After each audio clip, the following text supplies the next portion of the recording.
31 जनवरी 1961 ये वो समय था जब पहली बार किसी चिंपैंजी को स्पेस में भेजा जाना था। इस स्पेस मिशन की मदद से ये समझना था कि क्या इंसानों को स्पेस में भेजा जा सकता है और स्पेस में ह्यूमन बॉडी पे क्या असर पड़ेगा। इन्हीं सवालों के जवाब के लिए नासा ने अपने इस स्पेस मिशन के लिए एक चिंपैंजी को चुना, जिसे नाम दिया गया सब्जेक्ट 65। साल 1957 फ्रांस के कैमरून शहर में सब्जेक्ट 65 का जन्म हुआ, जिसके बाद उसे मेमई के एक रेयर बर्ड फार्म में भेज दिया गया। इसी दौरान यूएस एयरफोर्स अपने एक स्पेस मिशन के लिए कुछ चिंपैंजी को खरीद रही थी और उन्हीं चिंपैंजी में से एक था सब्जेक्ट नंबर 65। इस स्पेस मिशन के लिए सब्जेक्ट नंबर 65 के अलावा 40 और चिंपैंजी को भी इस एक्सपेरिमेंट का हिस्सा बनाया गया था। इस स्पेस मिशन की ट्रेनिंग के दौरान जब कोई चिंपैंजी गलती करता था तो उसके पैरों के नीचे इलेक्ट्रिक शॉक दिया जाता था। ये प्रोसेस इतना दर्दनाक था कि ट्रेनिंग के दौरान ही बहुत सारे चिंपैंजी मारे गए और कुछ इस टेस्ट को पास ही नहीं कर पाए। धीरे धीरे ये संख्या घटते घटते सिर्फ 6 रह गई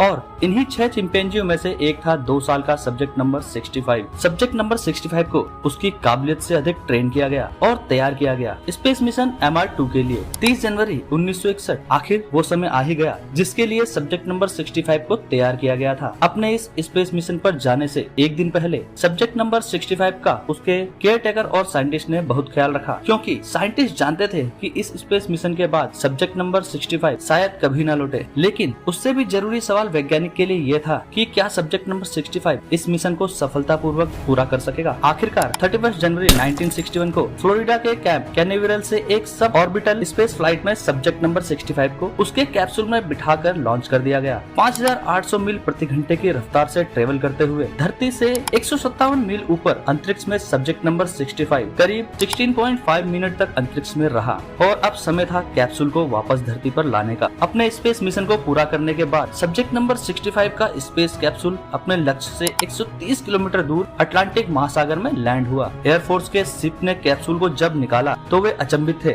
सब्जेक्ट नंबर 65 सुरक्षित था, जिसकी वैज्ञानिकों को कोई उम्मीद ही नहीं थी। इस स्पेस मिशन के पूरा होने के बाद सब्जेक्ट नंबर 65 का नाम बदलकर हेम रख दिया गया। हेम मतलब होलोमैन एरोस्पेस मेडिकल सेंटर। यहीं इस चिंपैंजी की ट्रेनिंग कंप्लीट हुई थी। इस मिशन के पूरा होने के बाद इस चिंपैंजी को 1963 में नेशनल जू में ट्रांसफर कर दिया गया। वो आने वाले 17 सालों तक अकेला रहा और 26 जनवरी 1983 को हेम की मृत्यु हो गई। आशा करते हैं वीडियो से आपको कुछ नया सीखने को मिला होगा। इसी उम्मीद के साथ अब आपसे विदा लेते हैं। मिलते हैं आपसे अगले वीडियो में एक नए फैक्ट के साथ। तब तक के लिए धन्यवाद। जय हिंद।